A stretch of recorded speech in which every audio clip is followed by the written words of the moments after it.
네, 총선 얘기 좀 해보겠습니다. 지금 한 3주 정도 남은 거죠. 지금 총선 공천도 대략 마무리가 됐습니다. 더불어민주당하고 미래통합당. 그런데 이제 가장 큰 이슈 중에 하나가 공천이야 이제 차근차근 진행이 왔던 부분인데 비례대표 정당입니다. 지금 미래한국당, 뭐 위성정당이라고도 하고 자매정당이라고도 하는데 뭐 미래한국당이 있고 야당은 여당 쪽에서는 지금 더불어시민당 그리고 또 열린우리당과의 관계 설정도 아직 뭐 좀 헷갈리는 열린시민당, 열린민주당. 아니 저도 헷갈리네. 열린민주당도 헷갈리고요. 자, 이게 저번에 이제 총선 얘기 하다가 비례 정당 얘기를 못 하고 끝냈습니다. 그래서 오늘 또 모셨습니다. 권순정 전 미래미터 조사 분석 본부장님 나와 계십니다. 안녕하세요. 안녕하십니까. 반갑습니다. 그리고 오늘은 특별히 또 의제와 전략그룹 더모아의 윤태곤 정치분석실장 또 모셨습니다. 안녕하세요. 안녕하십니까. 오늘은 비례정당 위주로 좀 가볼게요. 네. 예, 저번 주에 뭐 그 각 정당이나 이런 부분들 모정당 얘기들은 좀 했으니까 지금 여론조사로 보면요. 먼저 숫자부터 얘기하고 시작을 해보죠. 비례연합정 더불어시민당하고 미래한국당 이 어느 쪽이 더 높게 나와요? 일단 오늘 발표된 네. 리얼미터의 총선 비례대표 정당 투표율 네. 그걸 보면은 더불어시민당이 38%가 나왔고요. 38%. 예. 네. 근데 지난주에 리얼미터가 열린민주당을 따로 편성하지 않았어요. 그래서 이제 지난주를 보면 8.3%가 나왔습니다. 예. 지난주 비례연합정당가 30.1% 이제 거의 비슷하게 나왔죠. 예. 그래서 거의 이제 한 30대 8 정도로 보면 될 것 같고요. 예. 그리고 미래한국당은 29.4% 상당한 격차가 있고요. 네. 정의당과 국민의당은 한 6% 선으로 거의 비슷합니다. 요거 기본 숫자, 정보 네, 말씀해 주시고 시간 게 날 것 같아요. 예. YTNL 리얼미터가 지난주 16일부터 20일까지 조사를 했습니다. 2,507명을 대상으로 했고요. 유무선 전화면접 자동응답 혼용입니다. 오차 범위는 플러스 마이너스 2.0%포인트, 응답률은 5.8%이고요. 중앙선관위 열심히 홈페이지를 보면 자세히 알 수 있습니다. 그러니까 말하자면은 쉽게 얘기하면은 헷갈립니다. 더불어시민당하고 미래한국당하고 대략 한 29, 30 좀 비슷비슷하고 네네. 그죠? 만약에 헷갈려. 열린민주당이 들어가면 그게 한 8 정도 나온다 대략. 네. 그러니까 리얼미터만 아니라 다른 이제 전화 면접을 조사한 다른 한국갤럽이라든지 다른 이제 스팟으로 조사하는 것들하고 쭉 보면은 무당층을 빼고 계산을 해보면 거의 비슷하게 나옵니다. 하지만 금방 말씀드렸던 리얼미터 기준 한 30대 8 정도로 더불어시민당과 열린민주당과의 그 비율은 앞으로 조정될 가능성이 매우 큰 것 같아요. 왜냐하면 어떤 비례 정당을 둘러싸고 내부적으로 민주당 계열의 내부적으로도 논란이 있고 하기 때문에 열린민주당 빼면은 한 여당의 비례정당이 한 38% 정도 나오는데 그죠? 열린민주당 넣으면은 좀 달라진다. 이게 해석하기 나름일 것 같은데 윤태곤 실장께서는 이 숫자를 어떻게 보십니까? 예상했던 수치인가요? 뭐 정량적인 거는 권 본부장님께서 쭉 설명해 주실 테니까 저는 좀 정성적인 부분을 하면요. 뭐 그런 거 있지 않습니까? 샤이 보수 수문표가 있다, 여권의 어드밴티지가 있다, 뭐 예를 들어 대통령 지지율이 좀 과표집된다, 그런 것을 빼고, 그러니까 이 지지율이 그대로 투표장으로 이어질 것인가, 그건 조금 판별 분석이 필요한데, 그거 말고 그럼 여당 지지층이 여당 계열 위성 정당으로, 또 야당 지지층이 야당 계열 위성 정당으로의 이제 흡수율. 서로 높다고 봐야 될 거예요. 그러니까 여당 지지율이 떨어지고 높아지고 또 야당 지지율이 떨어지고 높아지고와 별개로 그 지지자들이 그대로 이전될 것인가는 거의 이전될 것이다. 그리고 하나 더 보태자면은 위성 정당이 잘 된다고 해가지고 본당의 지지율이 높아진다거나 그런 거는 별로 없을 것 같아요. 시너지 효과는 없을 건데 흡수율은 높아진다. 그러면 결국은 근데 사실은 위성정당이 잘 되면 모정당도 잘 돼야 되는 거 아니에요? 논리적으로는? 왜 이런. 모정당이 잘 되면은 위성정당이 잘 될 수는 있죠. 근데 위성정당이 잘 된다고 해서 모정당이 잘 될지는 잘 모르겠다. 거꾸로는 안 간다. 요즘 시끄럽고 그런 거 보면요. 지금 정의당이 조금 줄었어요. 그죠? 네, 권순정 맞습니다. 본부장님. 이제 금방 이제 말씀하신 거 일맥상통합니다. 지금 오늘 발표된 대통령 지지율이라든지 정당 지지율을 보면은 진영별 양극화가 상당히 좀 심화되어 있고 이전에도 계속 그랬거든요. 대통령 네. 지지율 기준으로는 보수 진보하고 각각 10명 중에 8명씩 지지하고 반대 그렇게 네. 나눠져 있고 정당 지지율 보면은 민주당 같은 경우는 10명 중에 7명을 흡수하고 있고 그리고 통합당 같은 경우 10명 중 한 6.5명을 흡수하고 있거든요. 상당한 수치입니다. 네. 근데 이런 과정에서 양극화가 진행되는 과정 속에서 정의당이라든지 국민의당 같은 경우 앞으로 조정될 수밖에 없는데 정의당 같은 경우 지난 한 3주 지지난 3주까지는 한 4%를 유지했고 지난주에 3.7% 떨어졌습니다. 그리고 이제 국민의당은 4% 선으로 이제 거의 비슷하게 가고 있고요. 상당히 주변화되어 있는 거고요. 그 수치 절대적인 수치를 봐도. 근데 시계열적으로 본다면 정의당 같은 경우는 조금 더 줄어들었는데 아무래도 이제 비례 정당의 참여 여부를 둘러싼 민주당과 어떤 정의당과의 어떤 갈등 그리고 지금도 이제 명분을 둘러싸고 해서 그렇게 되느냐 이런 부분도 있고 그리고 최근에 이제 탄핵과 관련된 그 정의당 그 대표의 어떤 발언 그런 부분들은 민주당 지지층으로도 상당한 어떤 논란을 불러일으켰습니다. 그런 부분들이 바로 이렇게 정의당 지지율의 어떤 주변화되는 방식에 영향을 미치지 않나 싶습니다. 아침 예. 여론조사 오늘자를 보니까 정의당하고 국민의당이 한 6 이 정도 나오더라고요. 그 정도? 비슷하게. 예. 이렇게 봐야 되겠죠. 자, 거대 양당의 구심력이 강해지는 거 분명히 있습니다. 그러면 이제 여기서 이탈층이 어디로 나올까 하는데 예컨대 민주당에 지금 이건 정말 마음에 안 든다고 해서 이제 왼쪽으로 이탈하는 것도 있고 또 미래통합당이 마음에 안 든다고 해서 오른쪽으로 이탈하는 것도 있고 아니면 중도층으로 가운데로 이탈하는 것도 있지 않습니까? 네. 근데 지금 양쪽이 바깥으로 이탈하는 건 조금 막힌 형국이에요. 무슨 말씀이냐면 미래통합당에서 그럼 오른쪽 이탈률 친박 정당 자유공화당 이런 데가 되게 지지부진하거든요. 그러네요. 예. 그리고 이제 민주당 같은 경우에 왼쪽으로 이탈층은 뒤에 조금 이야기하겠지만은 열린시민당도 있고 그래서 왼쪽은 막혀 있다. 그렇다면은 양쪽 다 이탈이 쉽지 않겠지만 오히려 가운데로는 이탈할 가능성이 있다는 거죠. 중도 쪽으로는 거기는 이제 국민의당이 버티고 있는 거겠죠. 열린민주당 말씀하신 거죠? 아니 그러니까 예. 더불어시민당이고. 그러니까 민주당에 대해서 네. 불만이 있어서 왼쪽으로 이탈하는 쪽은 그 열린시민당이 막고 있어서 열린시민당. 예, 그래서 이제 정의당 쪽으로 이제 좀 가는 게 어려움이 있고 더불어시민당. 네, 더불어시민당. 헷갈려. 더불어시민당은 같은 당이고 예. 열린민주당. 열린민주당 그러니까 왼쪽으로 막고 있다. 우리끼리도 이게 헷갈려. 어떻게 이거? 근데 이제 가운데로 가는 것은 흔히 예. 말하는 이제 무당층, 중도층 이런 거지 않습니까? 예. 그쪽은 이제 국민의당이 파이프를 대고 있다 이런 거겠죠. 그러니까 정의당 얘기가 나왔으니까 조금 더 첨언을 하면 정의당은 지난 20대 총선 지역구에서 1.6%의 그 지역구 득표를 얻었고요. 예. 그 정당 투표에서 7.2%를 얻었어요. 그러니까 지금 이렇게 정의당의 정당 지지도라든지 그 비례정당 투표율에서 조금 떨어지고 있지만은 제가 볼 때는 나중에는 회복되라고 생각이 들고요. 다만 20대 총선에 비해서 민주당 지지층의 정의당으로 교차 투표가 과연 활성화될 것인가 그런 부분에서는 조금 의문점이 있다. 지난 20대 총선보다는 조금 교차 투표가 좀 줄어들 가능성이 크다. 해서 크게 정의당의 지지율이 총선 투표에 높아질 가능성이 여러 정황을 봤을 때 그럴 가능성은 높아 보이지 않는다고 봅니다. 네. 열린민주당 얘기가 계속 나오는데 네. 이름이 좀 헷갈리지만 어쨌든 정확하게 열린민주당 그 정봉주 의원하고 손혜원 의원 전 의원들이 이제 지금 하고 있는 거죠. 손혜원 의원은 현역이지만 근데 그쪽 지지율이 나중에 이쪽 지금 더불어시민당하고 어떤 식으로 이렇게 조정이 될 것인가?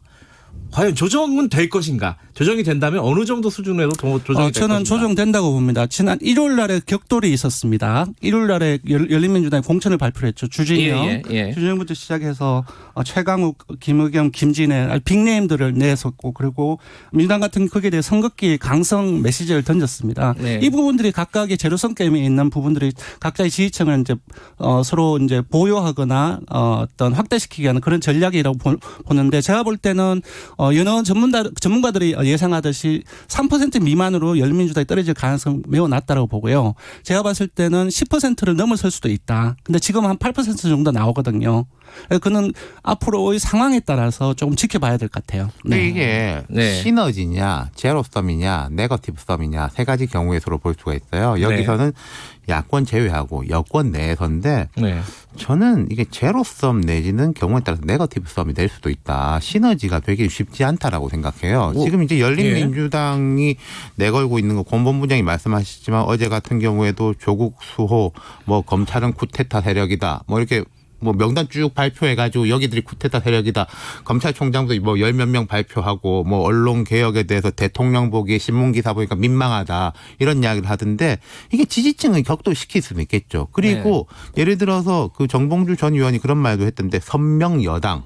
이런 말도 했던데 선명여당. 선명성 경쟁을 한다면 이제 민주당 지지층들이 그쪽으로 이전 효과가 있겠지만은 민주당 쪽에서는 머리가 아픈 게 거기서 그럼 우리가 진짜 조국 수호다라는 식의 경쟁이 벌어졌을 때 중도층으로의 이탈은 제가 이탈이 얼마일지는 모르겠지만은 이탈은 분명하게 있는 거예요. 작냐 크냐의 문제인 거고 그럼 열린시민당이 만약에 이제 열린민주당 열린민주당이 약진한다고 했을 때 뭐 중도층에 있는 거라든지 그쪽을 땡겨오겠습니까? 그럼 여권에 있는 것을 가지고 오는 거죠. 근데 이게 저는 그런 유권자들도 있을 것 같아요. 지금 민주당 미래통합당 쪽에서도 공천 때문에 그 비례정당 잡음이 굉장히 컸잖아요. 지금 아직도 정리되고 있는 상황이고. 뭐 끝났고 이제는 여권은 이번 주에 시작이죠. 여권도 지금 뭐 두 개로 나눠지면서 더더군다나. 근데 이게 약간 정치적인 혐오 이런 걸 불러일으킬 수도 있지 않을까라는 생각도 좀 들어요. 그 얘기는 그 질문은 항상 이제 토론 프로그램 나오면 질문 받는 건데, 그러니까 뭐 패스트트랙 어떤 폭력이라든지 그런 부분에 나왔는데.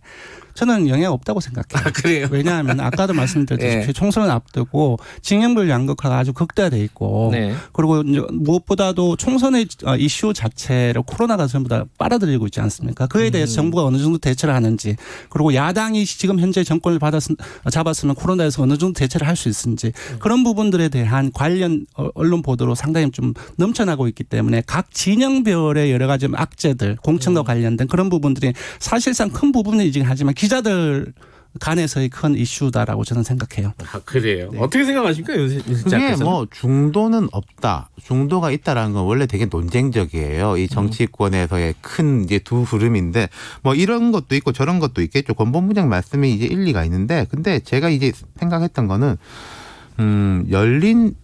자꾸 헷갈리네.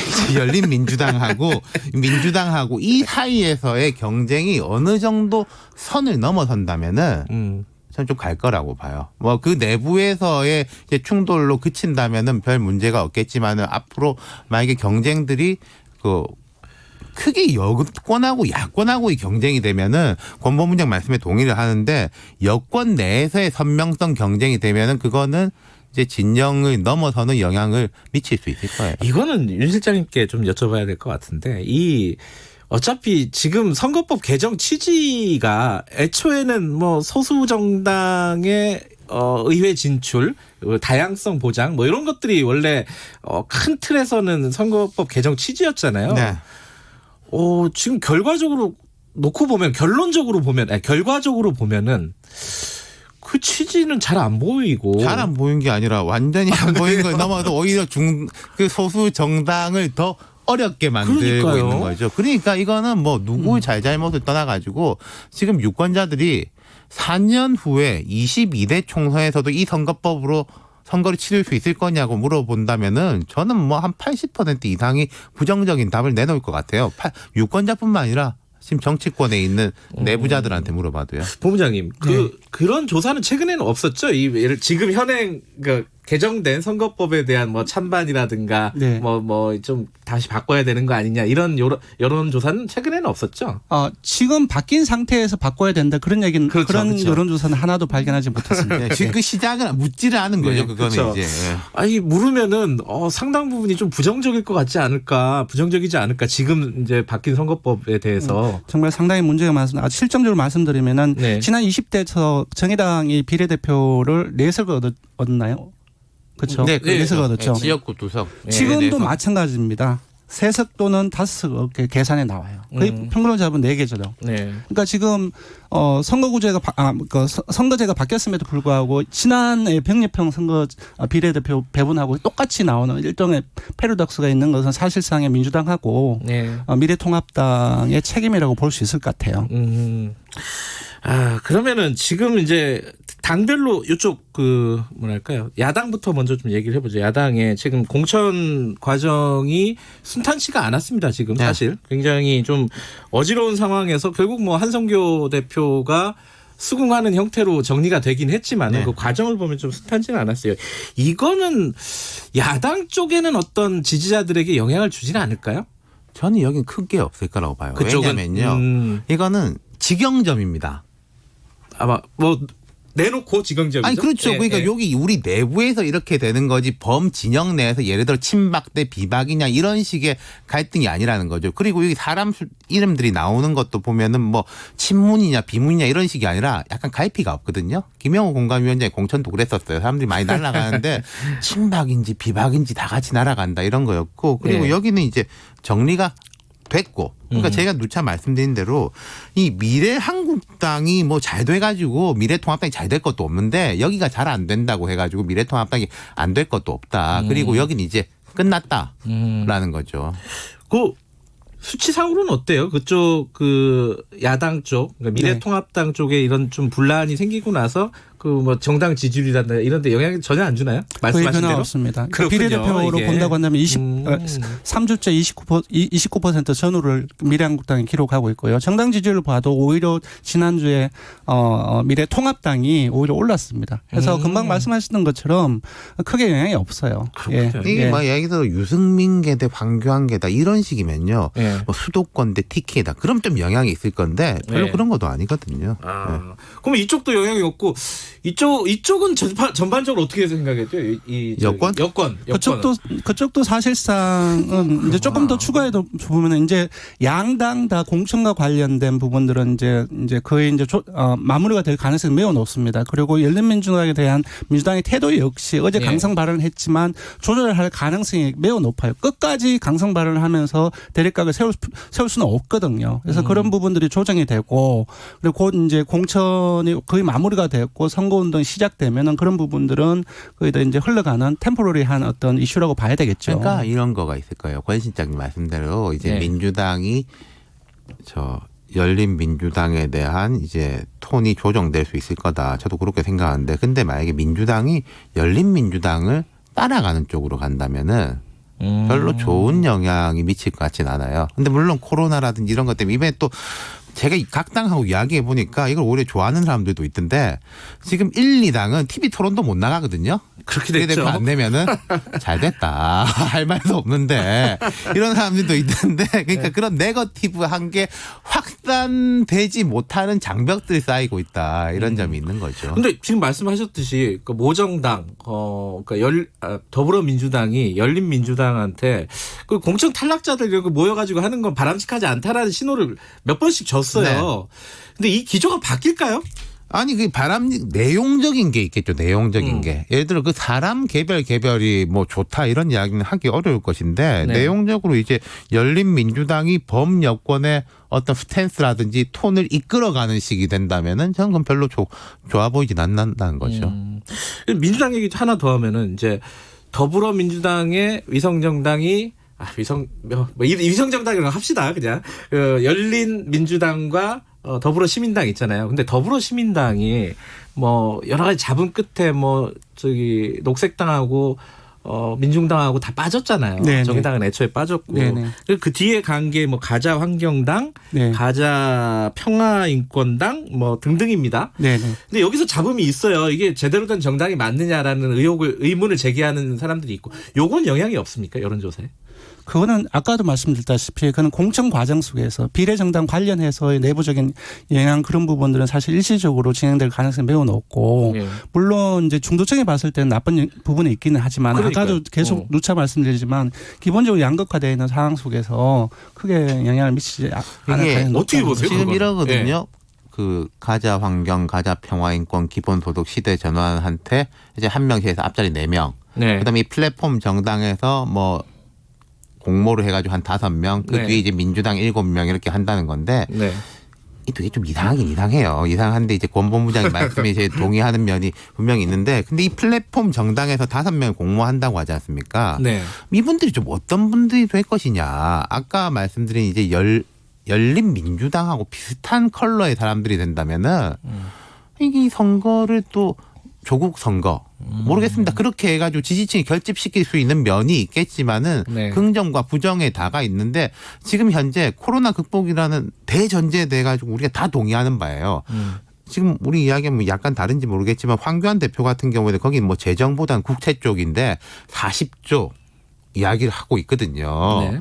40조면 우리나라 예산이 이제 530조니까 거의 10% 비슷하게 가는 네. 거고 야당이 이 정도 밑자락 깔아주면은 여당도 분명히 합의하고 나올 겁니다. 4, 50조 이렇게 나갈 거예요. 네. 근데 이제 여권의 일각 또 여권에서는 좀 코어라고 불리는 사람들이 지금 이 국면에서도 자꾸 옛날 그런 이야기를 하는 것으로 비친다면은 그게 그게 사람들한테 안 알려져 가지고 마이너스가 작을 수는 있겠지만은 네. 알려지면 알려질수록 좋을 일은 없다는 거죠.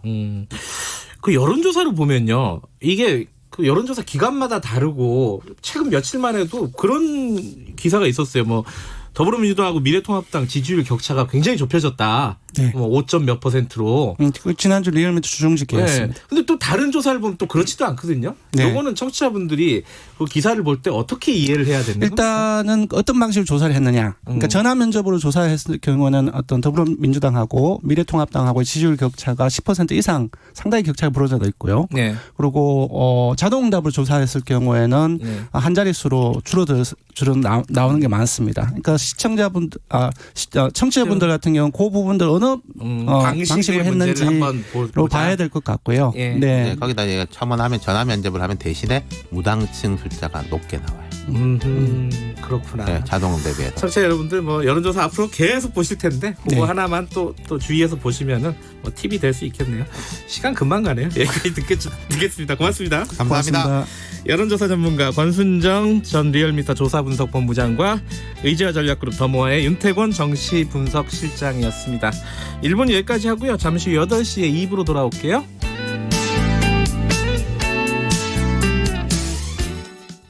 수택